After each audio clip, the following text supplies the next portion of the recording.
श्रीमद् भगवद गीता प्रथम अध्याय सैन्य दर्शन योग। अत्र सुरा महेश्वास भीमार्जुन समायुधि जुजुधानो विराटश्च द्रुपदश्च महारथः। ମୁଁ ଦେଖୁଛି ଭୀମ ଅର୍ଜୁନ ସମାନ ପ୍ରବଳ ପରାକ୍ରମୀ ଯୁଯୁଧାନ ଦ୍ରୁପଦ ବିରାଟ ପ୍ରଭୃତି ମହାରଥୀ ଏହି ଯୁଦ୍ଧ କ୍ଷେତ୍ରରେ ଅଛନ୍ତି।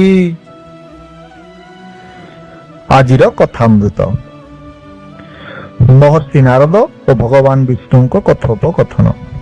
ଥରେ ମହର୍ଷି ନାରଦ ବୈକୁଣ୍ଠପୁରରେ ଭଗବାନ ବିଷ୍ଣୁଙ୍କ ସହିତ କଥା ହେଉ ହେଉ ଅନୁନୟ ବିନୟ ହୋଇ ଏକ ପ୍ରଶ୍ନ ପଚାରିଲେ, ହେ ପ୍ରଭୁ, ମୁଁ ତ ଆପଣଙ୍କ ଦାସାନୁଦାସ, ସନ୍ନ୍ୟାସୀ ମଧ୍ୟ।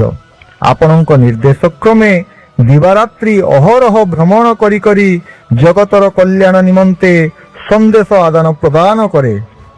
କିନ୍ତୁ ହେ ପ୍ରଭୁ, ମତେ ଖଳୁଆ ନାରଦ କହି ମୋର ଏ ଜଗତରେ ସମସ୍ତେ ନିନ୍ଦା କାହିଁକି କରୁଛନ୍ତି?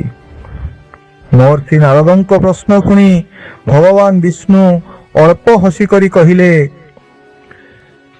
निंदक नियरे रखिए आंगन कुटी छवाय, बिन पानी साबुन बिना निर्मल करे सुभाय।